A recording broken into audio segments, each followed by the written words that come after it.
Welcome to the Maritime Vision podcast. I'm your host, Paul Wioli. In each episode, we bring you exclusive interviews with maritime professionals, industry experts, and students. Our guests come from different backgrounds, including shipping, yachting, offshore, and more. Our goal is to give you all the knowledge you need to succeed in the maritime industry. Hello everyone, welcome back to the Maritime Vision podcast. And today we are joined by Merijn de Waard, the founder and director of SuperYacht Times, one of the largest media companies in the superyacht industry. Welcome Merijn, it's a pleasure to having you today in this podcast episode. Can you maybe introduce yourself, please? Well, thank you for having me, Paulo. So, Merijn de Waard, I just turned 40 years old. And I liked big boats since I was very young, like around 8 years old. So in the Netherlands, we bought a lot of boats and we went sailing on the Dutch lakes. And there you saw like, oh, it's a 20-meter boat. That's bigger than the 8-meter boat we are on. So I really got interested in big boats, started buying magazines, Boat International, Boat Exclusive, Show Boats, all the magazines. And that got a bit my interest in yachting. Nice. So I imagine in the Netherlands you have so many shipyards, so maybe this is the reason why you had interest about the superyacht industry, maybe. Yeah, I mean, I think if I would have lived in the south of France, I would probably also become interested because there you're exposed to a lot of big boats. Sure. In the Netherlands, we do build them, but you don't see them very often, especially, this was, what was it, 20 years ago to 30 years ago. The one I best remember was always Jongert, which was in Medemblik. They built big sailing boats, and we used to go with a small sailboat to Jongert and to Medemblik, and then you saw along the quay, you saw this 40-meter sailboat you passed by, and as a 10 or 8-year-old kid, you look up and say, wow, that's really cool. Yeah. And they had like these sterns, sloping sterns with this woodwork on the back. It looked a bit like a pirate ship to me, so I was, I liked it a lot. Yeah, nice. So, yeah, we do build a lot of boats, and over the years, the Netherlands has built a lot more boats. For sure. We have so many shipyards here. But now I'm very interested about, why did you build SuperYacht Times? Can you explain the beginning? How did you have the ideas? Because I imagine you did some studies on what is your early career, I can say. I mean, I think it started, since I was young, I was fascinated by entrepreneurs, people who created companies. So I always had in my mind that I wanted to create a company. And I think if you're open to the idea, you're much more aware of opportunities. So it didn't go, like this. Didn't, when I was 8 years old, I didn't think I wanted to create a website about big boats because, there were not really many websites back then. But I think what triggered me is, so it was, first of all, around the end of the 90s, I got on the internet, and there you realize there's actually other people with an interest in big boats.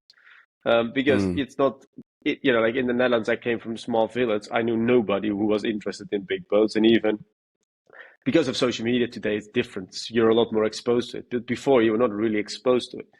So through the internet, I met several people, Rafa from Yacht Spotter, Maarten, who I started together with, Chris, that was Christo303 on Instagram, well-known photographer.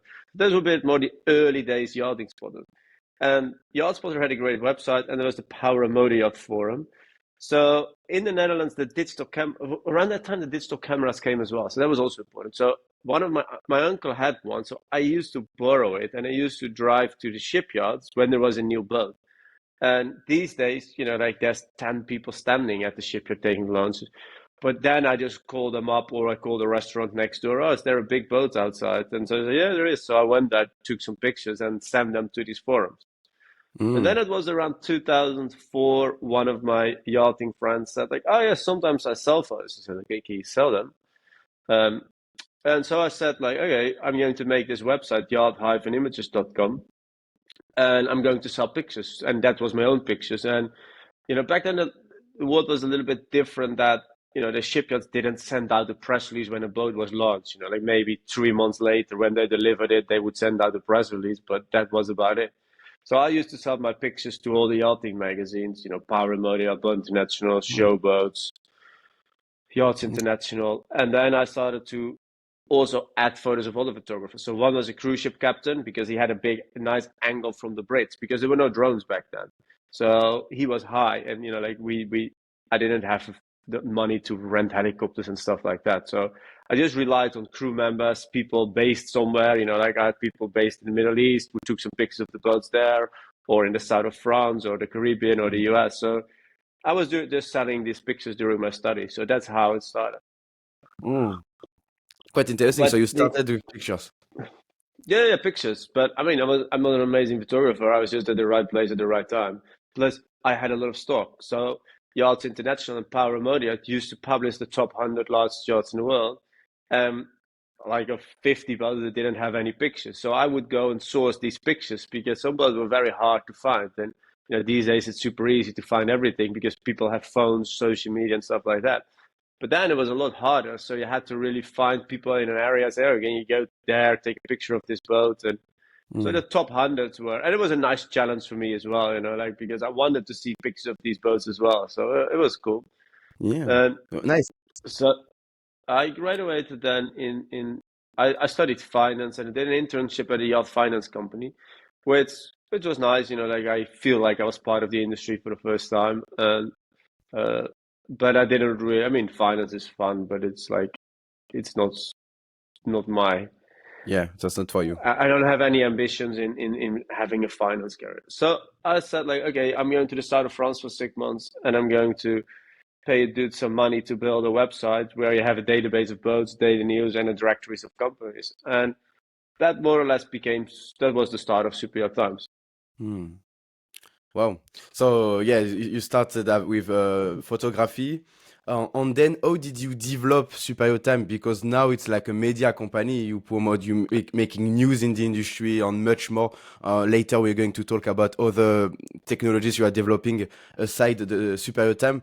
But how did you decide, just to push forward and be more like versatile, news, photography, all this stuff? Well, I think, I don't like to sit still. I like doing things. And there was Raphael with Yachtsports who built a great website, but that was more his website and his platform. And he did a great job, but that was more really an enthusiast website. And then you had the Power and Modiat forum where people could just post anything. But I wanted something that I could be busy with myself because I just like doing things. So I said, like, okay, I'm going to make this website and with daily news. Now, because the forums were nice, but the problem with forums is you have to moderate it because, like 9 out of 10 people say something sensible, but there is always the crazy guy who says stuff that shouldn't be said or gets into fights. So I don't like the forums of moderating stuff kind of thing. So I said, like, I'm going to create more a news website and a database of boats because I wanted to have a picture of every single boat over 30 meters in the world. So, but then I needed to have a good catalog as well where I had them. So that's why I created Superyacht Times. And it was just hard to find like a professional publication. There was none, there was the magazines were there, but there were no websites or anything like that. Plus, we just created something. And I started together with Martin. Martin worked at the bank still, and then he moved to the south of France as well. Martin Janssen. And then we started together to add boats to the database, news articles, and I mean, it was super easy back then because like we had a cost were like rent and some food, but like we didn't have much else, so we didn't have much to lose. Because the problem is we didn't think about a business model really. Like we thought, okay, people will contact us and they will spend some money on something, but we didn't think about, okay, how should we make money from this website? Because it was more, okay, what is the ideal website for boat nerds like ourselves? And yeah, that was the start of Superyacht Times. I remember spending the whole summer in 2006, changing elements, figuring out the layout. And it was actually a nice and clean layout back then. I have some images of it if you want them. No, yeah. But the thing is that so you build it without any fundraising I mean. No, I paid a guy 5,000 euros to make it. That's it. Okay. Because if you create this website now, I think it will be maybe double the price, or because of course it's more expensive nowadays. I think it's a lot more expensive. Yeah. For Yeah. sure. No, and it's more back then you didn't have. So what we did is you didn't have newsletters really. You didn't have social media. We just needed to put like 5 articles on the website each day, which was a bit of a stretch already back then because you had to really search things. Now you get a press release if someone has a new chair in their office.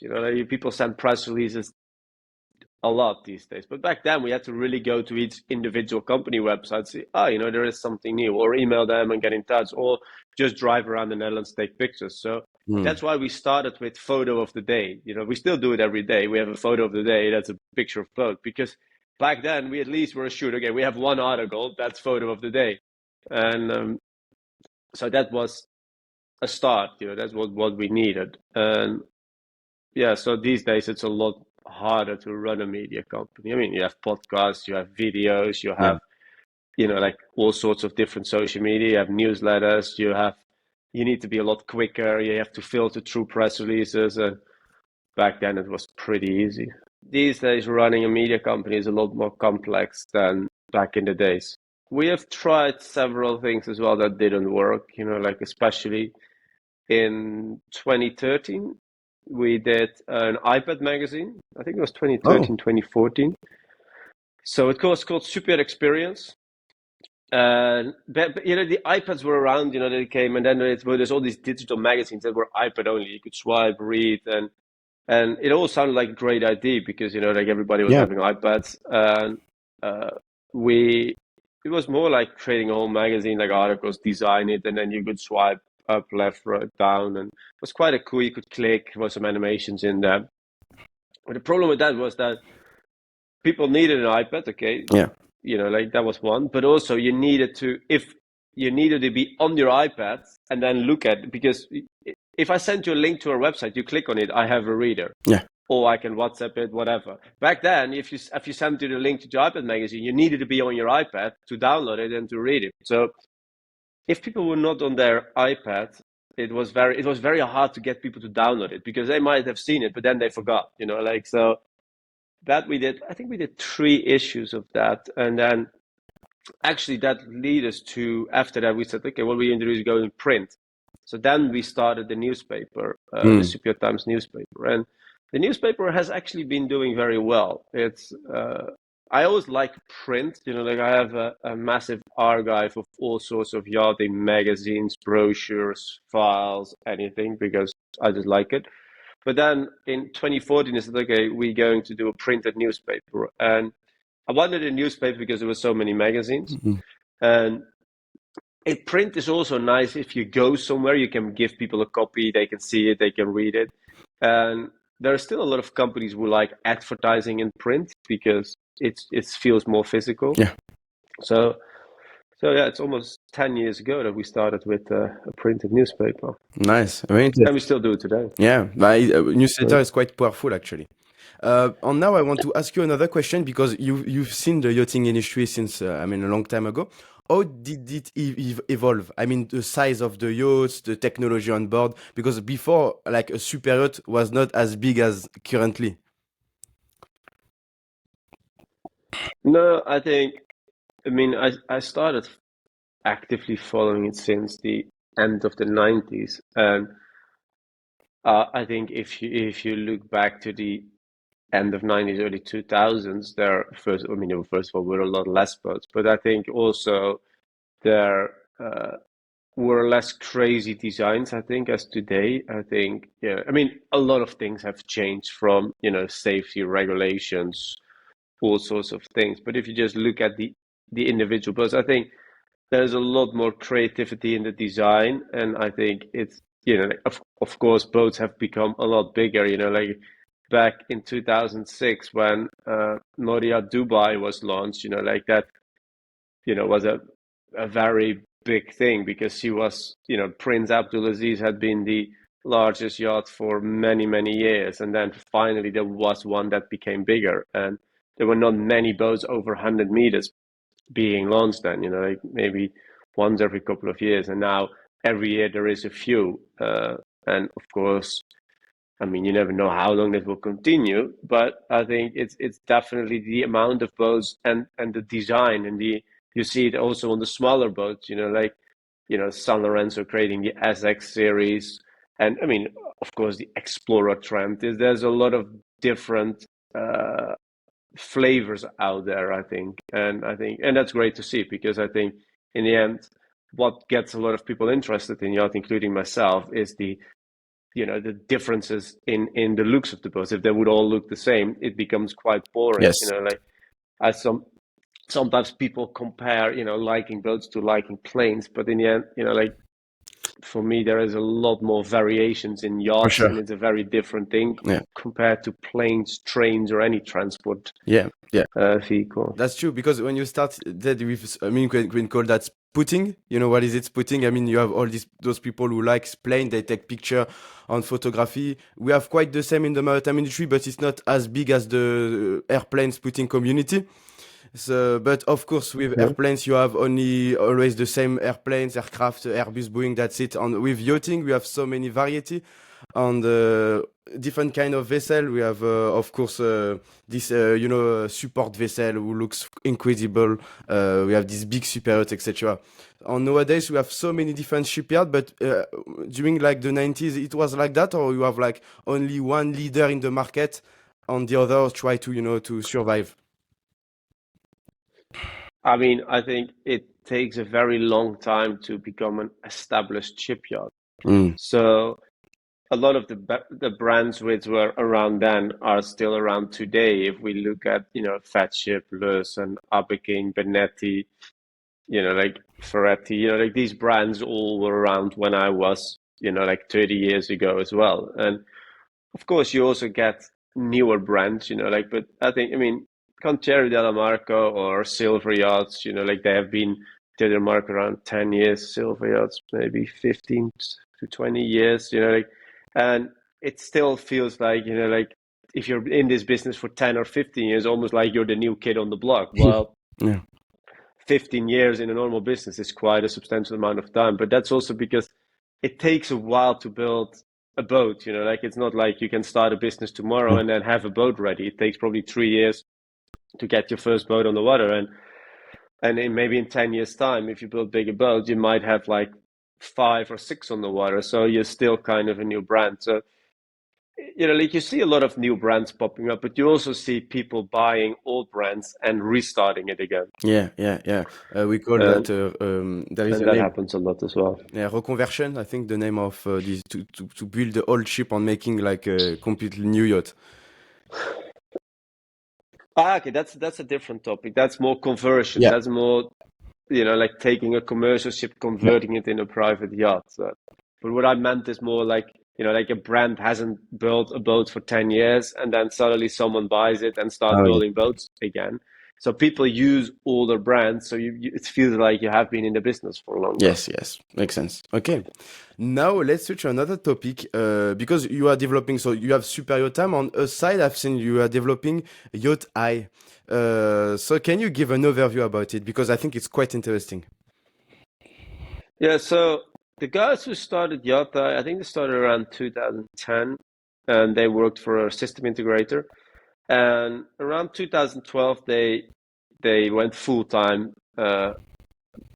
with Yachteye. So in the founder of that came to me. It was 2012, I think, and he said, "Merijn, I'm going to start for myself." And he was also looking for an office, and we were in a small basement office here in Amsterdam. So I said, maybe we should get an office together. So then we had an office from 2013 to 2015 for 2 years together.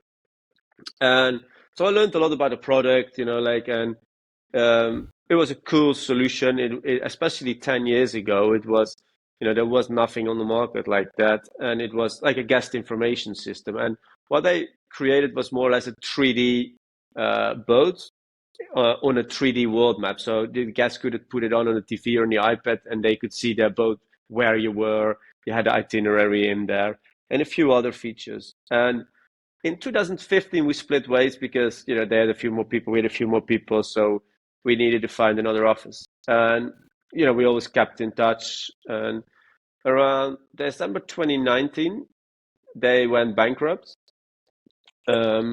So, and then in January, I heard it went bankrupt, so I contacted the trustee.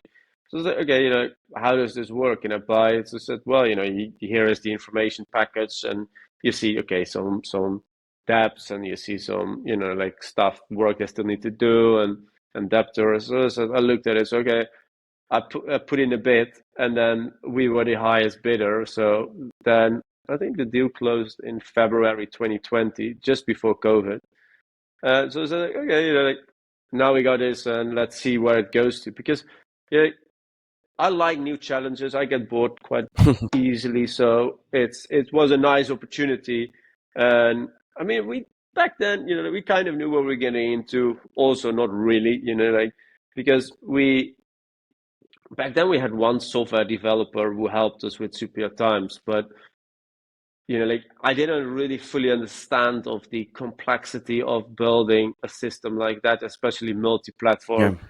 Because with software is, like, okay, I got a relatively good understanding how long something takes, but it's always like, it takes a lot longer than you actually think or want. Like I like things to be done quickly, but with software, it's, like unless you have unlimited resources, of course, Yeah. but that's not really the case. So we first completed all the boats that had paid but didn't get the system. So we all delivered those. So it was more or less the first year getting to know the product, the people, and also with COVID, we couldn't really go anywhere or talk to the boats or go out and about to sell it. So the first 2 years, we were more or less, like using what we had, trying to figure out, trying a few changes, and like you realize didn't really all go well, or the system was a bit hard to sell because it was very expensive, and it was mainly sold to new build boats, which is great, but it's also a slow process because imagine, like a new build boat says, okay, yeah, we want to have it, and they sign a contract with the shipyard before they buy a system. 3 years down the line. That's a long time. Yeah. So, like, in 3 years' time, you're getting an order, but, like you want business now as well. So in the end, in last year, we started completely changing it, starting figuring out, trusting it. And in January, we hired a former chief stewardess, Drianica, and she actually worked for us as well 10 years ago for 1 year before she went working on boats. So, and she really helped us because she helped us understand more the dynamics and processes of the crew. So in the last year, we really changed a lot, and we have now delivered the first yacht with the new system. And I mean, the feedback has been incredible on this. Also, we dropped the price a lot and made it more easy to install on existing boats. So now we're really focusing a lot on existing boats, plus the new boats as well. But you need both. In order to create a viable business. Maybe can you give a little overview, because for listeners maybe they don't know Yachteye, what is it? In like 1 minute, what is your solution? Yeah, sure.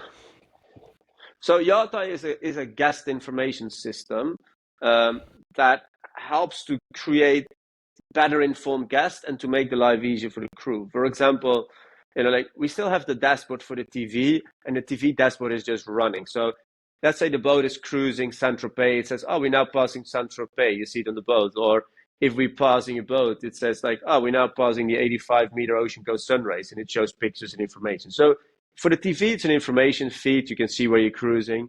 Then you have the iPad. They can also get the iPad and play around, or the mobile phone.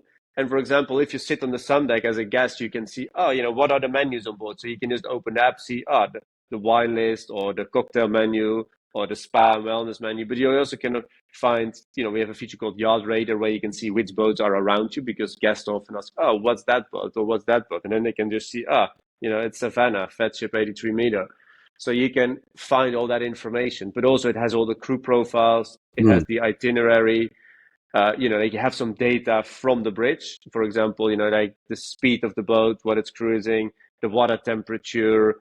We have an extensive weather module, so you can see the weather where you are, but also on all the future locations where you're going to. You have an overview of all tenders and toys, because you often, like, okay, you might know they have a jet ski or a tender, or you can go wakeboarding, but you might say, oh, they have an e-foil or CBOBs, and you can read a bit more about what it is, what you can do with it. So it really makes the guest feel like they have access to a lot of information at any time. Plus, the crew can we also have a daily schedule where the crew can easily update, lunch is at 2 o'clock, because the owner might have talked to the stewardess, say, oh, let's do lunch at 2 o'clock on the off deck. But the all 9 other guests might not have been told or not know. So they get an alert on their phone, or they can check the schedule. So like, and that's the menu. They can open the menu. So it's just making life on board a lot easier. And it's just in the little things, like not just one big thing, but a lot of little things that makes it just a bit easier for the crew. And then you have better informed. Yeah, get the information at the same place for everyone on board the yacht. Yeah. Quite interesting. No, exactly. But I mean, it's a software as a service, SaaS. I mean, you don't have any experience before with this. How did you develop all this knowledge? Because of course, I mean, you have a big back office for software engineer, all this stuff, because it's not a website, it's a software. How did you learn it? Or what challenges did you face during the fuel process? I mean, I think, like you learn as you go a little bit. Plus, I read a lot, and, like you just read a lot about other companies outside the yachting industry, how they do things. But I think Yachteye is you still need to pay a one-off fee because you still need a physical server on board. Yeah. But it used to be 33,000, and now we lowered the price to 5,000 one-off, and then plus the subscription. So our goal is to make it a lot more accessible to a lot of people. Okay. But we also have another subscription-based platform, SuperYacht Times IQ, and there we sell subscriptions to our database system. So I learned about subscriptions already a long time ago, because advertising is, the market has been great. So the advertising market is very good. Like everybody made good money, wants to promote themselves. So that's good. But like maybe in 2 years' time, the market is completely different. And then you can expect already that the advertising revenue is going down. So people are, spending less on advertising. So that's why you want to have a subscription business as well. And also, for example, with Yachteye, the thing is that the development of Yachteye is never finished. So it's not like you make the product once and you ship it off and you just sit back and relax. No, because you're always creating new features. And in order to finance and develop these features, you need a continuous software team who's building things. And in order to finance that, you need subscription revenue in order to cover these costs. Okay. So we wanted to lower the initial price and focus more on subscriptions, because that's a more sustainable business model for us, but also for the clients, because in the end, they get more new features along the way. And we roll out all the features to all clients. Okay. Yeah, I completely agree about it. So now I just want to ask you, because before we finish the podcast with questions more to give tips for young people, I want to ask you about social media, because I know that social media is a big part of your business. For example, Instagram, the SuperYacht Time page, which is quite big. I mean, do you have some people in your team who are expert in social media, Instagram, community management, etc.? Or did you manage all this? No, so we have a social media manager, Marina, and we have an editorial team who are all involved in creating content. So we have a videographer as well, and we have writers and everything. It's more a team effort, and Marina is the central person who manages the social media accounts. But it's again, social media 10 years ago, 8 years ago, it was easier because it was easier to grow, and there were less. There's a lot of people who share content, and we share some content as well, but we also try to have unique content, and that's becoming more challenging now. Okay, yeah, for sure. Now we have all other platform, like maybe TikTok or this. Are you planning to? I don't know if SuperYacht Time is on TikTok. I don't use TikTok personally, but are you planning to develop it on this kind of social media? Yeah, we do have TikTok as well. I don't use it myself really as well, but we do have it. I think. I mean, Facebook, Twitter, LinkedIn, Instagram. Okay, so I mean, YouTube. So it's a lot of work to maintain all these platforms. But as a media business, you need to have all the platforms these days. Yeah, I think it's very important. But your biggest platform, I think, is Instagram, maybe. Yeah, Yeah. that's correct. Okay. Very interesting. So Yeah. now I want to ask you two last questions. How do you see the future of the yachting industry, and what is your personal goal in this industry? Is that the two questions or is that one? This No. it's one.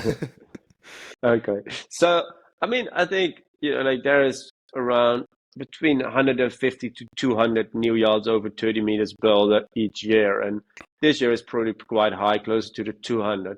And I think it will continue like that. Like I think the industry, it's very hard to double it in size because it's not suddenly a lot more shipyards with a lot more capacity. And with COVID, we have seen a lot more younger people buying boats and people going further afield. And there is definitely a lot more awareness for sustainability and making the yacht industry greener, which is not super easy because it takes a while to build a boat and they're complex things. And it's not like there is all sorts of parts or things available to make them sustainable, super sustainable tomorrow. But there's definitely drive in industry from a lot of different people to make that happen. Mm.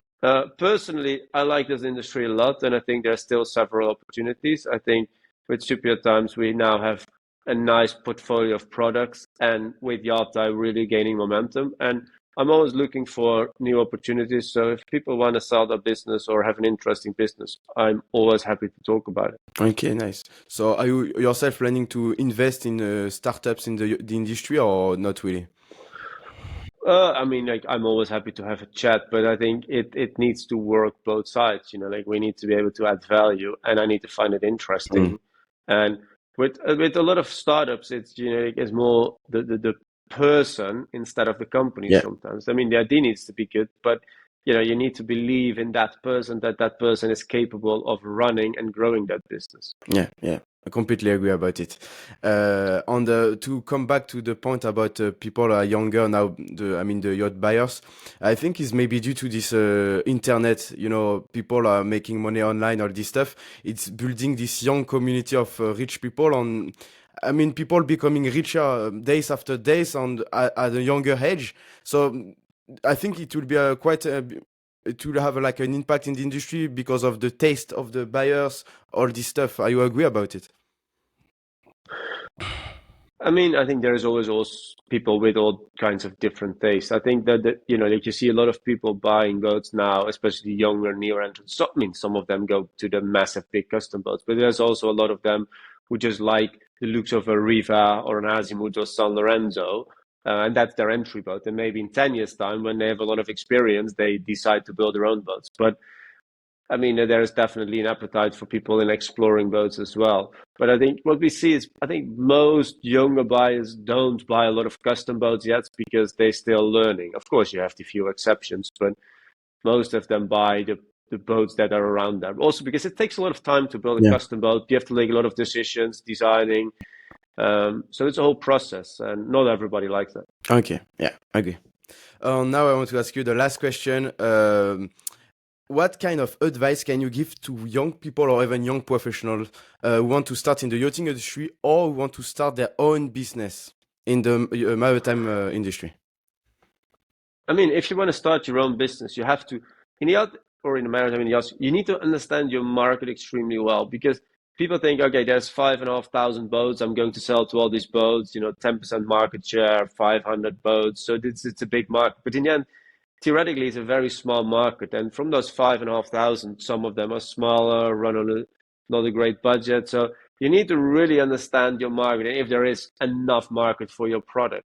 Secondly, as I would just always try it, even if you fail, especially if you're young, you don't have much to lose, you Mm. don't have very high costs, so and you have time probably. So I would just experiment and try as many things when you're young, because when you're older, you get a bit more, like you think twice. You don't want to waste 5 years of your life on something that might not work. So you're a little bit more cautious on what kind of projects you take on. And if you're young, you care a bit less. Okay. Okay. Good advice. And just I want to ask you this question because I have now in mind. What is your favorite shipyard yacht?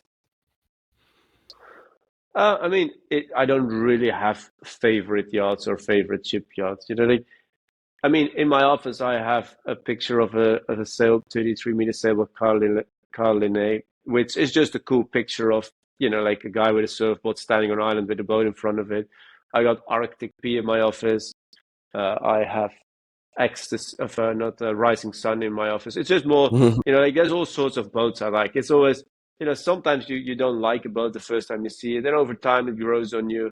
Like I always like the older mysterious boats because it was very hard to find a picture. And not because I thought they were beautiful, but I believe more in the story, the secretiveness of it. So the whole story around it. So, I mean, I always find it very hard to say, okay, one boat that you like. I mean, Echo, Katana, like Zeus, that's a very cool boat with all these glasses. And, like that was really a game changer back then. So that's always pretty high on my list. Yeah. Thank you, Merijn. It was a pleasure to having you in this podcast episode. You bring a lot of value. Thank you for that. Thank you to accept this invitation. Thanks for having me, Paulo. Yeah, thank you. And I wish you all the best. See you. Same to you. Thank you. Take care. Bye-bye. Take care. Thank you for listening and watching this episode. We are looking forward to bring you more inspiring stories from maritime professionals, experts, and students. Do not hesitate to leave a review on Apple Podcast and subscribe to the YouTube channel. Your support means a lot to us, and it greatly helps in our continuous growth. We're committed to bringing you more exciting episodes with passionate guests.